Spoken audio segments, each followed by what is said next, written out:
श्री गुरुचरित्र अध्याय 3 अमरीशाची कथा। श्री गणेशाय नमः। सिद्धयोग्याच्या मुखातून गुरुमहिमा श्रवण केल्याने नामधारकास खूपच प्रसन्न वाटले। तो म्हणाला, हे मुने, तुम्ही माझ्या मनातील संशय घालवलात, तुम्ही मला उद्धाराचा मार्ग दाखवून दिलात। आता सत्यविषयी काही सांगा। मी आपला दास होऊ इच्छितो। सिद्धाने त्याला प्रेमाने जवळ घेतले व म्हणाला, ज्या स्थानी माझे गुरु राहत होते तेथेच मी वास करतो।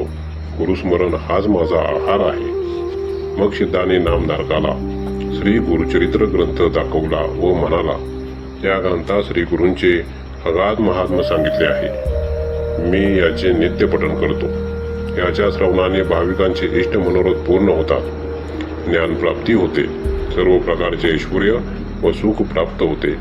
या ग्रंथाचे भावभक्तीने सप्ताह पारायण केल्याने कार्यसिद्धी होते, निपुत्रिकाला पुत्र होतो, ग्रहपीडा, रोगपीडा, ब्रह्महत्यादी महापातके यांचे निवारण होते, बंधनातून मुक्ती होते, आयुष्य, आरोग्य व सद्बुद्धी लाभते। ते ऐकून नामधारक उत्साहित होऊन म्हणाला, हे मुने, तुमच्या रूपाने मला साक्षात्कारी गुरुच भेटला आहे। श्री गुरुचरित्राचे श्रवण करावे अशी माझी खूप इच्छा होती। ती इच्छा तुम्ही पूर्ण करा। त्याने नामधारकाला आपल्या समेत भीमा अमरच्या संगमावर नेले। ते दोघे एका अश्वस्थाखाली बसले। सिद्धयोगी नामधारकास म्हणाला, वत्सा, श्री गुरूंचे दास्य कसे करावे हे तुला माहीत नव्हते, म्हणूनच तुला चिंता व कष्ट भोगावे लागले। नामधारक म्हणाला, मला श्री गुरूंची ओळख पटवून द्या। सिद्धाला त्याची दया आली। तो म्हणाला, वत्सा, त्यांच्या मनात दृढ भाव नाही, ते अविद्येच्या मायेने विळून दुःख भोगतात। ते भोगताना गुरूंना दूषणे देतात। संशय टाकून दे। श्री गुरु म्हणजे कृपेचा सागर, तो तुझी कधीच उपेक्षा करणार नाही। त्यांनी वरद हस्त ठेवताच प्रपंचातही परमार्थ साध्य होतो।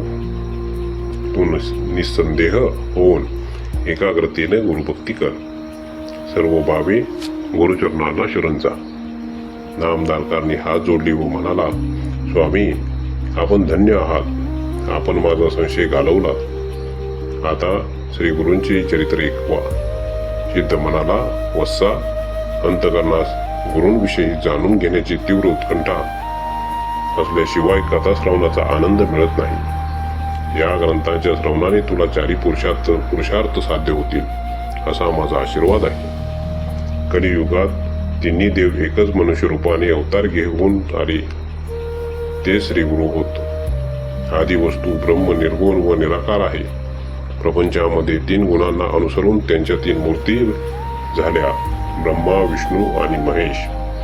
ब्रह्मा रजोगुणाने सृष्टी निर्मित करतो, विष्णू सत्वगुणाला अनुसरून तिचे पालन पोषण करतो, तर रुद्र तमोगुणामुळे संहाराचे कार्य करतो। हे तिघे कार्य व स्वरूपाने भिन्न वाटत असले तरी भिन्न नाहीत। सृष्टीचक्र अव्याहत चालवणे ही जी परमात्म्याची शाश्वत लीला आहे, तिला ते सहाय्य करतात। हे तिन्ही देव कारणापरत्वे अवतार घेऊन पृथ्वीचा भार उतरवतात। भक्ताच्या रक्षणासाठी भगवान विष्णूने 10 अवतार घेतले। ती कथा अशी आहे। एकादशीचे व्रत करणारा अमरीश ब्राह्मण सर्व काळ हरिचिंतन करायचा। त्याची व्रतनिष्ठा सर्वश्रुत होती। एकादशी व्रत करणारे द्वादशीला भोजन करतात। त्यावेळी पारणे फेडण्याआधी कोणी अतिथी घरी आल्यास त्याला आधी भोजन देऊन मगच आपण जेवावे असे शास्त्र सांगते। एके दिवशी दुर्वासांनी त्यांची परीक्षा घेण्याचे ठरवले। त्याचे व्रत भंग करण्याच्या उद्देशाने ते द्वादशीला मुद्दामच त्याच्या घरी आले। त्या दिवशी द्वादशी तिथी घटकाभरच होती। पारणे करायचे तर तेवढ्या अवधीत अन्नग्रहण करणे क्रमप्राप्त होते। अमरीशाने दुर्वासांचे स्वागत केले। जेवणापूर्वी दुर्वास ऋषी स्नान, देवतार्जनादी नित्य अनुष्ठानासाठी नदीवर जाण्यास निघाले। अमरीशाने त्यांना आपली अडचण सांगून लवकर येण्याची विनंती केली।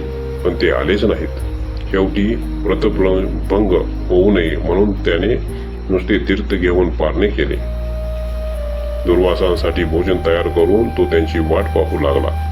तेवढ्यात त्यांचे आगमन झाले. अंबरीशाकडे रागाने पाहून ते म्हणाले, दुरात्मा, अतिथीला न घेता भोजन केलेस, त्या माझ्या अपमानाबद्दल तुला सर्व योनीत जन्म घ्यावे लागतील. ती शापवाणी ऐकून अंबरीशाला रडू आले. आपल्या भक्ताची केविलवाणी अवस्था पाहून भगवान विष्णू तेथे प्रकट झाले. ते दुर्वासांना म्हणाले, ऋषीवर्य, तुम्ही माझ्या भक्ताला शाप दिलेला असला तरी त्याचे रक्षण करणे हे माझे आद्य कर्तव्य आहे. त्याचा शाप मी भोगीन. दुर्वास महाज्ञानी होते. पुढील काळात दुर्जनांना शासन करून भक्तांचा उद्धार करण्यासाठी भगवंताला अवतार घेणे सोयीचे व्हावे म्हणून हा शाप निमित्त होऊ शकतो हे लक्षात घेऊन ते म्हणाले, हे प्रभू, परोपकारासाठी शाप भोगताना तू विविध स्थानी व वेद योनीत असे एकूण 10 अवतार घे. त्यानंतर विष्णूने मत्स्य, कूर्म, वराह, नरसिंह, वामन, परशुराम, राम, कृष्ण व बुद्ध असे क्रमाने 9 अवतार घेतले. पुढे कल्की नावाने 10वा अवतार होणार आहे. आता मी तुला दत्त अवताराची कथा सांगतो, ऐक.